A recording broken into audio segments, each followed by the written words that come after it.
أعوذ بالله من الشيطان الرجيم. بسم الله الرحمن الرحيم. ولا تنكحوا ما نكح آباؤكم من النساء إلا ما قد سلف إنه كان فاحشة ومقتا وساء سبيلا.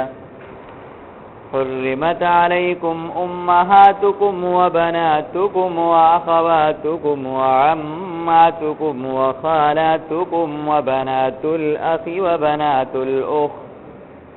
وبنات الأخت وأمهاتكم اللاتي أرضعنكم وأخواتكم من الرضاعة وأمهات نسائكم وربائبكم اللاتي في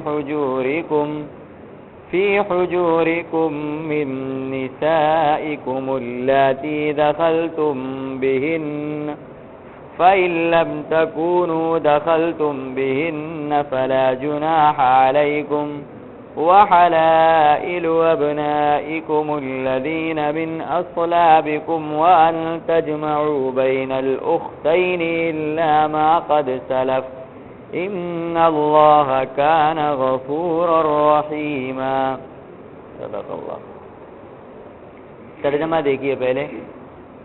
اللہ فرماتا ہے وَلَا تَنْكِحُوا، اور اے ایمان والو تم نہ نکاح کرو، ما نکاح ان عورتوں سے جن سے نکاح کر چکے ہیں، آباؤکم تمہارے باپ، من النساء عورتوں میں سے، الا مگر ما قد سلف پہلے جو گزر چکا، انہو بے شک یہ عمل کان فاحشتن انتہائی بے حیائی والا عمل ہے، ومقتن اور اللہ کے غضب والا عمل ہے، وساء سبیلا اور بہت بدترین راستہ ہے. حرمت حرام کی گئی، علیکم تمہارے اوپر، امہاتکم تمہاری مائیں، وبناتکم اور تمہاری بیٹیاں، واخواتکم اور تمہاری بہنیں، وعماتکم اور تمہاری پھوپھیاں، وخالاتکم اور تمہاری خالائیں، وبنات الاخ اور تمہارے بھائی کی بیٹیاں، وبنات الاخت اور بہن کی بیٹیاں، وامہاتکم اور حرام کی گئی ہے تمہارے اوپر تمہاری وہ مائیں، اللاتی ارضعنکم جنہوں نے تمہیں دودھ پلایا ہے، واخواتکم اور تمہاری وہ بہنیں، من الرضاعتی جو دودھ کے رشتے سے ہوں، وامہات نسائکم اور تمہارے بیوی کی مائیں، وربائبکم اللاتی اور تمہاری وہ بیٹیاں، اللاتی فی حجورکم جو تمہاری پرورش میں ہوں، من نسائکم تمہاری ان عورتوں سے، اللاتی دخلتم بہن جن سے تم نے صحبت کر لی ہے، فإن لم تکونوا دخلتم بہن تو اگر تم نے ان سے صحبت نہیں کی ہے تو فلا جناح علیکم تو اب تمہارے لیے کوئی حرج نہیں ہے. وحلائل اور وہ عورتیں، ابنائکم الذین من اصلابکم جو تمہارے حقیقی بیٹے کی ہوں یعنی تمہاری بہویں، وان تجمعوا اور حلال نہیں ہے تمہارے لیے یہ بھی کہ تم جمع کرو بین الاختین دو بہنوں کو ایک ہی وقت میں، الا ما قد سلف مگر جو پہلے گزر چکا، ان اللہ بے شک اللہ کان غفورن ہے بخشنے والا، رحیمن رحم کرنے والا. ان آیات کے اندر اللہ رب العزت نے ان عورتوں کا تذکرہ فرمایا ہے جن سے نکاح کرنا حرام ہے. کچھ عورتیں تو ایسی ہیں کہ جن سے کبھی بھی کسی بھی وقت میں کسی بھی حال میں نکاح نہیں ہو سکتا، ایسی عورتوں کو کہا جاتا ہے محرمات ابدیہ. اور کچھ عورتیں ایسی ہیں جن سے کسی وقت میں نکاح حرام ہوتا ہے لیکن کسی وقت کے میں جائز بھی ہو جاتا ہے. محرمات کی 3 قسمیں ہیں، یعنی وہ عورتیں جن سے نکاح کرنا حرام ہے ان کی 3 قسمیں ہیں. ایک ہے محرمات نسبیہ، پیدائشی خاندانی اعتبار سے جو عورتیں حرام ہیں ان کو کہا جاتا ہے محرمات نسبیہ، پیدائش اور خاندان کے اعتبار سے جو عورتیں حرام ہیں ان کو کہا جاتا ہے محرمات نسبیہ، نسبی حرام عورتیں. اور دوسری ہے محرمات رضاعیہ، یعنی وہ عورتیں جو دودھ کے رشتے کی بنا پر حرام ہو جاتی ہیں ان کو کہا جاتا ہے محرمات رضاعیہ. اور تیسری وہ عورتیں ہیں جو شادی اور بیاہ کے اعتبار سے حرام ہوتی ہیں ان کو کہا جاتا ہے محرمات بالمصاہرہ، محرمات بالمصاہرہ، یعنی شادی اور بیاہ کے رشتے سے حرام ہونے والی عورتیں. سب سے پہلے نمبر پر اللہ رب العزت نے یہ فرمایا کہ او ایمان والو، تم ان عورتوں سے نکاح مت کرو جن سے نکاح کر چکے تمہارے باپ.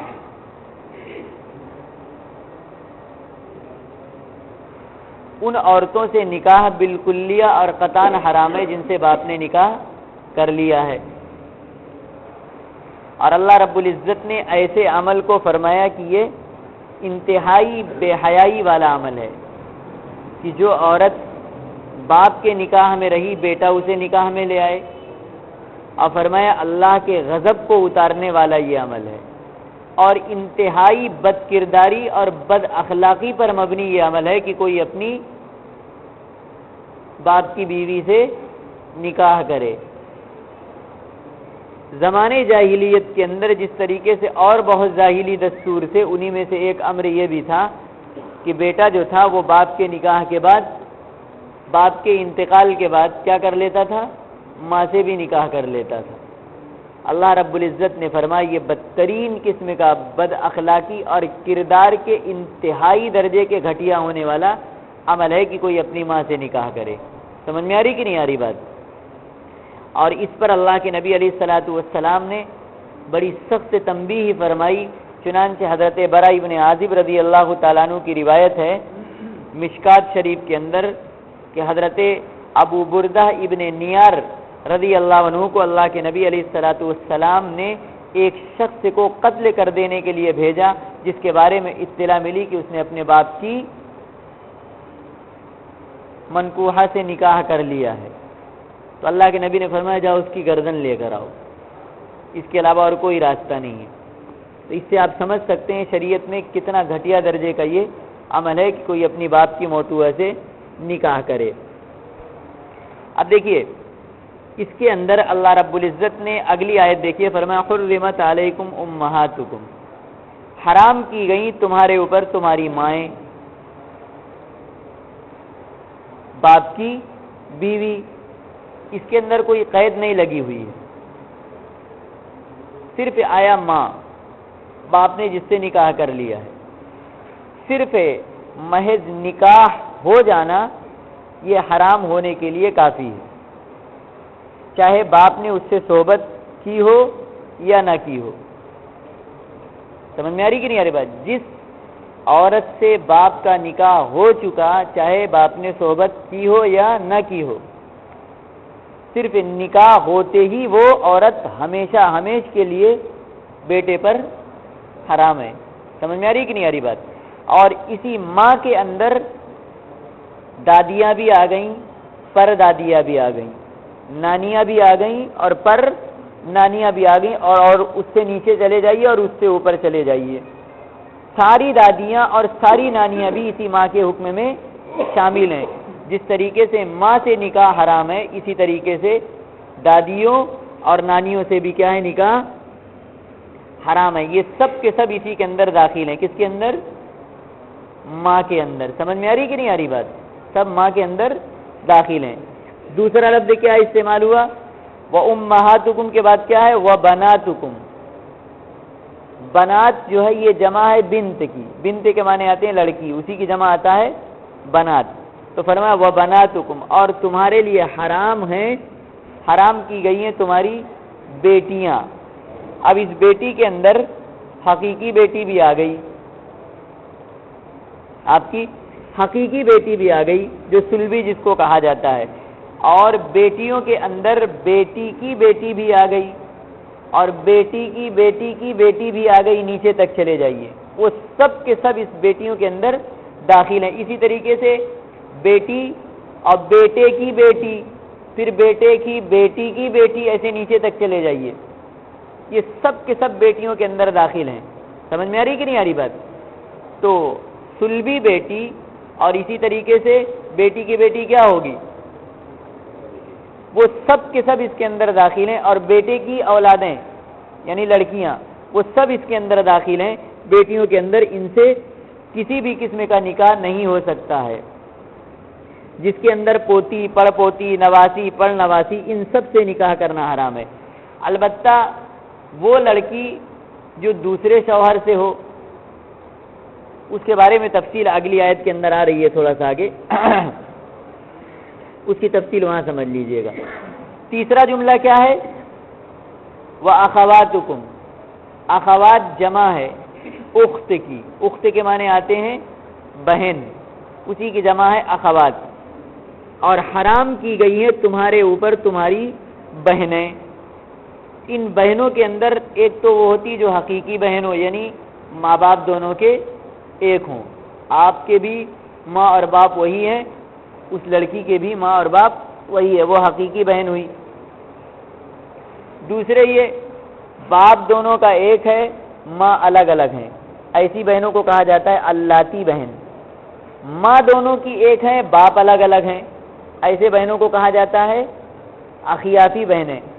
تو بہنوں کے اندر حقیقی بہن سے بھی نکاح حرام ہے، اللاتی بہنوں سے بھی نکاح حرام ہے، اور اخیافی بہنوں سے بھی نکاح حرام ہے۔ سمجھ میں آ رہی کہ نہیں آ رہی بات؟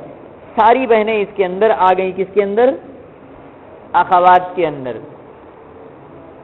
باپ شریک بھی اور ماں شریک بھی، اور ماں اور باپ دونوں شریک یعنی حقیقی، سب اس کے اندر آ گئیں۔ چوتھا جملہ کیا ہے؟ وَعَمَّاتُكُمْ، ہے نا؟ امتن اس کا واحد ہے، یہ امات جمع ہے، اس کے معنی آتے ہیں پھوپھی، باپ کی بہن۔ تو اور حرام کی گئی ہیں تمہارے اوپر تمہاری پھوپھیاں، باپ کی حقیقی بہن یعنی جس کے ماں اور باپ ایک ہوں، یہ حقیقی بہن ہوگی باپ کی، تو حقیقی پھوپھی بھی حرام۔ باپ کی اللاتی بہن، یہ آپ کی اللاتی پھوپھی ہوگی، یہ بھی حرام۔ باپ کی اخیافی بہن، یہ آپ کی اخیافی پھوپھی ہوگی، یہ بھی حرام۔ سمجھ میں آ رہی کہ نہیں آ رہی بات؟ تو باپ کی چاہے حقیقی بہن ہو یا اللاتی بہن ہو یا اخیافی بہن ہو، سب کے سب پھوپھیوں کے اندر شامل ہیں، اور سب کے سب حرام ہیں، ان میں سے کسی سے نکاح نہیں ہو سکتا۔ تینوں طرح کی پھوپھیوں کا حرمت، تینوں طرح کی پھوپھیوں کی حرمت اس کے اندر داخل ہے۔ سمجھ میں آ رہی کہ نہیں آ رہی بات؟ پانچواں لفظ کیا ہے؟ وَخَالَاتُكُمْ، خالات جمع ہے خالتن کی، خالہ کے معنی ماں کی بہن، خالہ کے معنی ماں کی بہن۔ اب ماں کی چاہے وہ حقیقی بہن ہو، چاہے اللاتی بہن ہو، اور چاہے اخیافی بہن ہو، یعنی آپ کی خالہ حقیقی خالہ سے بھی نکاح حرام ہے، اللاتی خالہ سے بھی نکاح حرام ہے، اور اخیافی خالہ سے بھی نکاح حرام ہے۔ یہ سب اس کے اندر آ گئیں وَخَالَاتُكُمْ کے اندر۔ پانچواں جملہ کیا ہے؟ وَبَنَاتُ الْأَخ، اخن کے معنی بھائی ابھی بتایا گیا، بنات جمع ہے بنتن کی، بھائی کی بیٹیاں، بھائی کی اوپر کیا گیا ہے؟ بیٹی کی بیٹیاں، وہ ایک الگ ہے مت، یہ بھائی کی بیٹیاں وہ آپ کی کیا ہوں گی؟ بھتیجی۔ سمجھ میں آ رہی کہ نہیں آ رہی؟ تو بھائی کی بیٹیوں سے بھی نکاح حرام ہے۔ اب چاہے یہ بھائی کی بیٹیاں حقیقی بیٹی ہوں یا اللہ کی بیٹی ہوں یا اخیافی بیٹی ہوں، سمجھ میں آ رہی کہ نہیں آ رہی بات؟ ساری کی ساری بیٹیاں اس کے اندر داخل ہیں۔ اور آگے جملہ کیا ہے؟ وَبَنَاتُ الْأُخْتِ، اور بہن کی بیٹیاں۔ اب ان بہن کی بیٹیوں میں بھی یہ تینوں آ گئیں، بہن کی حقیقی بیٹی، بہن کی اللاتی یا اخیافی بیٹی، سب اس کے اندر آ گئیں، اور اسی کے اندر ان کے بیٹی کی بیٹیوں کی بیٹیاں، اخیافی بھائی کی اخیافی بہن جو ہے اس کی بیٹی کی بیٹیاں وہ سب اس کے اندر آ گئیں، وہ بھی شامل ہیں اسی کے اندر. تو یہ سب کے سب حرام ہیں. بھائی کی حقیقی اور اللاتی اور اخیافی بیٹیاں، اور ایسے ہی بہن کی اللاتی اور اخیافی اور حقیقی بیٹیاں. بہن کی بیٹیوں کو کیا کہا جاتا ہے؟ اپنے بھانجیاں کہا جاتا ہے، وہ اس سے مراد ہیں. اب آگے جملہ کیا ہے؟ وَأَخَوَاتُكُم مِّنَ الرَّضَاعَةِ، نہیں، وَأُمَّهَاتُكُمُ اللَّاتِي أَرْضَعْنَكُمْ، اور تمہاری وہ مائیں جنہوں نے تم کو دودھ پلا دیا ہے. جس عورت کا کسی بچے نے دودھ پی لیا، وہ عورت اس بچے کی کیا ہو گئی؟ رضائی ماں. کیا؟ حقیقی تو وہ ہے جس سے پیدا ہوا ہے، ضروری نہیں ہے کہ بچہ اسی سے دودھ پیے جس سے پیدا ہوا ہے. آج کے معاشرے کے اندر یہ چیز ختم ہو گئی، ورنہ عرب معاشرے کے اندر یہ چیز بہت عام تھی کہ مائیں اپنا دودھ نہ پلا کر بچوں کو کیا کرتی تھی؟ شہر کی عورتیں دیہاتوں کے اندر اپنے بچوں کو بھیج دیا کرتی تھی تاکہ ان کی صحت اچھی رہے. تو وہ عورتیں لے جاتی تھی، ان کو اپنا دودھ پلاتی تھی. جیسے آپ صلی اللہ علیہ وسلم کو دودھ پلایا تھا حضرت حلیمہ نے. سمجھ میں آ رہی کہ نہیں آ رہی بات؟ تو یہ حضرت حلیمہ آپ صلی اللہ علیہ وسلم کی رضائی ماں تھی. تو جس عورت نے بچے کو دودھ پلایا، اگر اس نے پیدا نہیں کیا، صرف دودھ پلایا ہے، تو وہ عورت کون سی ماں کہلائے گی؟ رضائی ماں. تو یہاں پر جملہ قرآن نے استعمال کیا، تمہاری وہ مائیں جنہوں نے تم کو دودھ پلایا، یعنی تمہاری رضائی مائیں تمہارے اوپر حرام ہیں. اب یہ رضائی ماں جو ہے یہ بالکل اصلی ماں کے حکم میں ہے، بالکل اصلی ماں کے حکم میں ہے. جس طریقے سے اصلی ماں سے نکاح حرام ہے، اسی طریقے سے رضائی ماں سے نکاح حرام ہے. اس دودھ پینے کے اندر تھوڑی سی تفصیل یہ ہے، بچے نے امام ابو حنیفہ رحمۃ اللہ علیہ فرماتے چاہے ایک گھونٹ ہی دودھ کیوں نہ پیا ہو، اس عورت کا یہ لڑکا ہو گیا اور وہ عورت اس کی ماں بن گئی. چاہے ایک مرتبہ پیا ہو، چاہے متعدد مرتبہ پیا ہو، چاہے تھوڑا پیا ہو، چاہے زیادہ پیا ہو، ہر صورت میں رضاعت ثابت ہو جائے گی، حرمت رضاعت ثابت ہو جائے گی ہر صورت میں. کچھ فقہا یہ فرماتے ہیں 3 مرتبہ اگر پیا ہے تو رضاعت ثابت ہوگی، لیکن قرآن پاک بالکل ایک دم کسی قید کے یہ فرما رہا ہے، اور تمہاری وہ مائیں جنہوں نے تم کو دودھ پلایا. یہاں پر تھوڑے اور زیادہ کی کوئی قید نہیں ہے. اسی لیے حضرت عبداللہ ابن مسعود رضی اللہ تعالیٰ عنہ کے پاس کچھ لوگ گئے اور انہوں نے یہ کہا کہ فلاں صاحب یہ کہہ رہے ہیں کہ صاحب اگر کسی نے 3 مرتبہ دودھ پیا ہے تب تو رضاعت ثابت ہوگی، اور 3 مرتبے سے کم پیا ہے تو رضاعت ثابت نہیں ہوگی. تو حضرت عبداللہ ابن مسعود رضی اللہ تعالیٰ عنہ نے فرمایا کہ اس شخص کے کلام سے اللہ کا کلام افضل ہے. کیا مطلب؟ فرمایا کہ قرآن کے اندر کسی چیز کی قید نہیں لگی ہوئی کہ کتنا پیا ہو، کم یا زیادہ، اس لیے مطلقاً پینے سے وہ ماں بن جائے گی اور حرمت رضاعت ثابت ہو جائے گی. ہاں، ایک زمانے کے اندر یہ 3 تک کی اجازت تھی، بعد میں اس حکم کو منسوخ کیا گیا ہے. اس بنا پر وہ 3 کا جملہ انہوں نے نکال لیا ہوگا. ایک زمانے میں جب تک شاید اس آیت کا نزول نہ ہوا رہا ہو تب تک 3 کی قید تھی کہ جب 3 مرتبہ پیے گا تو رضاعت ثابت ہوگی، اس سے کم میں رضاعت ثابت نہیں ہوگی. لیکن بعد میں اس حکم کو منسوخ کر دیا جائے گا، جیسے حضرت عبداللہ ابن عباس کی روایت ہے کہ ایک شخص نے آ کر یہی سوال کیا 3 والا، تو فرمایا یہ حکم تھا لیکن اب منسوخ ہو چکا ہے.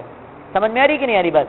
تو کہنے کا مطلب یہ کہ امام صاحب رحمۃ اللہ علیہ کے نزدیک تھوڑا پیا ہو یا زیادہ، 1 مرتبہ پیا ہو یا متعدد مرتبہ، حرمت رضاعت ثابت ہو جائے گی. دوسری بات یہاں سمجھنے والی یہ ہے کہ حرمت رضاعت کا وقت کیا ہے.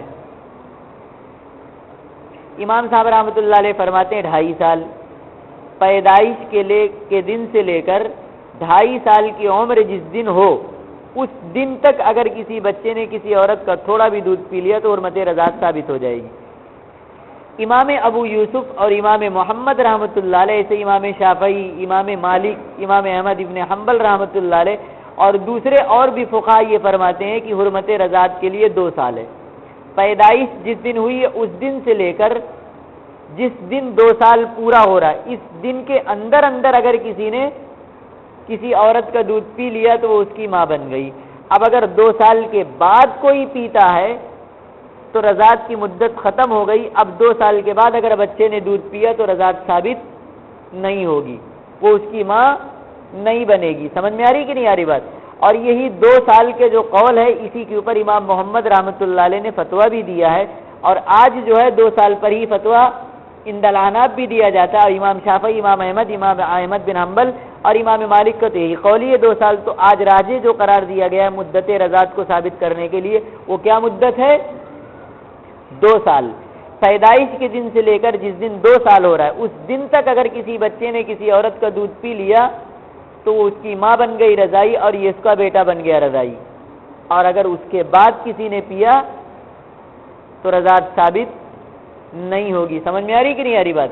اور حدیث پاک کے اندر الفاظ ہیں, اللہ کے نبی علیہ الصلوۃ والسلام نے فرمایا, بخاری کی روایت ہے, مسلم شریف کے اندر بھی ہے, کہ انما الرضاعۃ من المجاعۃ, کہ رضاعت کی مدت وہ ہے کہ جب اس دودھ کو پی کر بچے کا پیٹ بھر جائے. اور بچے کا پیٹ ماں کی دودھ سے اسی مدت کے اندر بھر سکتا ہے. 5 سال کا بچہ ماں کا دودھ پیے تھوڑی پیٹ بھرے گا اس کا. اس سے نشو نما ہو بچے کی, یہ کب تک ہوتا ہے؟ مدت رضاعت کے اندر ہی ہوتا ہے, اس کے بعد یہ چیز ختم ہو جاتی ہے. تو اس لیے جو ہے اس حدیث پاک کی بنا پر مدت رضاعت یہ قرار دی گئی ہے جب بچے کے اندر یہ صلاحیت ہو کہ اس سے پیٹ بھرے اس کا, یا اس سے اس کی نشو نما ہو.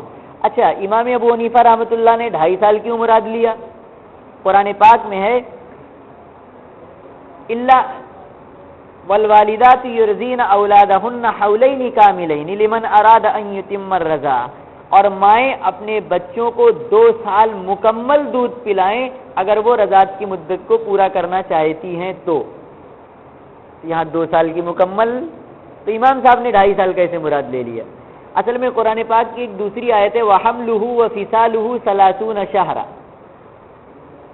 اور حمل اور وفصالہ اور اس کی جدائی کا وقت 30 شہرہ, کتنا؟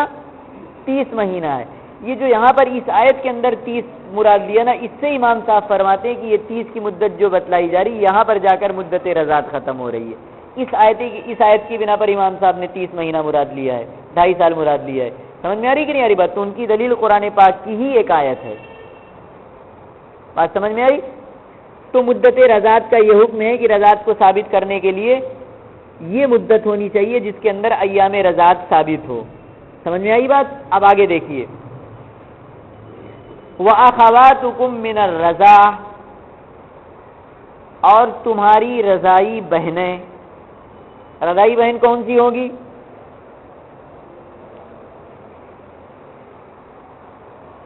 رضائی بہنیں کون سی ہوگی؟ جس عورت کا دودھ آپ نے پیا وہ عورت آپ کی کیا بن گئی؟ رضائی ماں بن گئی. اور اس کا شوہر جو ہے وہ آپ کا رضائی باپ بن گیا, اور شوہر کا بھائی رضائی چاچا بن گیا. یعنی اس عورت کا دیور اور جیٹھ یہ دونوں رضائی چاچا بن گئے. اسی طریقے سے اس عورت کی نسبی اولاد, اس کی بیٹیاں اور اس کے بیٹے, یہ سب دودھ پینے والے کی رضائی بھائی اور بہن بن گئے. سمجھ میں آ رہی کہ نہیں آ رہی بات؟ یہ رضائی بھائی اور بہن بن گئے. تو اس مرد کا نکاح اس عورت کی لڑکی سے نہیں ہو سکتا, وہ رضائی بہن کہلائے گی. سمجھ میں آئی بات؟ اور اسی طریقے سے جس عورت کا دودھ کسی نے پی لیا ہے تو اب جو ہے اس عورت کے شوہر کے بھائی وغیرہ جو ہیں یہ اس کے حقیقی چچا کے حکم میں ہو گئے, رضائی چچا. چنانچہ بخاری شریف اور مسلم شریف کی روایت ہے, افلاح نامی ایک شخص تھے, وہ حضرت عائشہ کے پاس پردے کی آیت کے نازل ہونے کے بعد آئے اور اجازت چاہیے اندر آنے کی. تو چونکہ پردے کی آیت نازل ہو چکی تھی اس لیے حضرت عائشہ نے فرمایا تمہیں آنے کی اجازت نہیں ہے جب تک کہ میں اللہ کے نبی علیہ الصلوۃ والسلام سے پوچھ نہ لوں. فرمایا میں تو تمہارا چچا, تم نے جس عورت کا دودھ پیا ہے اس کے شوہر کا میں بھائی ہوں. فرمایا نہیں, جب تک میں اللہ کے نبی سے پوچھ نہیں لوں گی تمہارے اندر آنے کی اجازت نہیں ہے. حضرت عائشہ فرماتی اللہ کے نبی علیہ الصلوۃ والسلام آئے تو میں نے اس کا تذکرہ فرمایا کہ وہ میرے پاس آنے کی اجازت چاہ رہے تھے, میں نے انہیں اجازت نہیں دی. تو اللہ کے نبی علیہ الصلوۃ والسلام نے فرمایا عائشہ وہ تمہارے رضائی چچا ہیں، وہ اصلی چچا کے حکم میں ہیں، لہذا وہ تمہارے پاس آ سکتے ہیں۔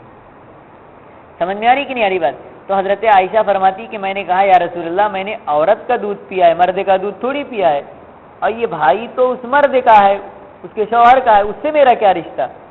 تو فرمایا عائشہ وہ تمہارا رضائی چچا ہو گیا شریعت کے اعتبار سے۔ تو حضرت عائشہ رضی اللہ تعالیٰ عنہ پھر اس کے بعد یہ فرماتی تھی تحرم من الرضاعۃ ما یحرم من النسب، پیدائش سے جو رشتے حرام ہو جاتے ہیں دودھ پینے کے بعد بھی وہ رشتے حرام ہو جاتے ہیں، اور اس کی باقاعدہ طور پر صحیح روایت بھی ہے یحرم من الرضاعۃ ما یحرم من الولادہ، کہ دودھ سے وہ سارے رشتے حرام ہو جاتے ہیں جو پیدائش سے رشتے حرام ہوتے ہیں، یہ بخاری شریف کی روایت ہے۔ اسی طریقے سے مسلم شریف کے اندر اللہ کے نبی علیہ الصلوۃ والسلام کا یہ فرمان ہے ان اللہ حرم من الرضاعۃ ما حرم من النسب، بے شک اللہ رب العزت نے دودھ سے ان سارے رشتوں کو حرام کر دیا ہے جو رشتے پیدائش اور نسب سے حرام ہوتے ہیں۔ تو کیا کہتے ہیں اس کے اندر عورت کی نسبی اولاد اور اس کے یعنی پینے والے کے رضائی بھائی اور بہن بن گئے۔ اسی طریقے سے عورت کی بہنیں، جس کا دودھ مرد نے پیا ہے اس کی بہنیں اس دودھ پینے والے کی کیا بن جائیں گی؟ ہاں رضائی خالہ بن جائیں گی، رضائی خالہ بن جائیں گی۔ تو اس رضائی خالہ سے بھی جیسے اصلی خالہ سے نکاح حرام ہے، ایسے ہی رضائی خالہ سے بھی نکاح حرام ہو جائے گا، یہ رضائی خالہ بھی حرمت کے اندر داخل ہو جائیں گی۔ اسی طریقے سے اس عورت کے شوہر کی بہنیں، باپ کی بہنیں کیا ہوتی ہیں آپ کی؟ جس عورت کا دودھ پی لیا آپ نے اس عورت کے شوہر کی بہنیں آپ کے رضائی کیا بن گئی؟ پھوپھیاں بن گئیں۔ جس طریقے سے اصلی پھوپھی سے نکاح حرام ہے اسی طریقے سے رضائی پھوپھی سے بھی نکاح حرام ہے۔ سمجھ میں آ رہی کہ نہیں؟ اس سے بھی رضاعت ثابت ہو جائے گی، اس کے اندر بھی یہ حرمت آ جائے گی۔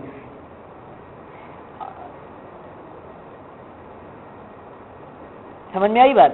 اور اسی طریقے سے اس رضاعت کے اندر وہ اور بھی رشتے آ جائیں گے جو آپ کے نسب اور ولادت کے اندر آ جاتے ہیں، حرمت کے اندر، وہ سب رضاعت کے اندر آ جائیں گے اس حدیث پاک کی بنا پر۔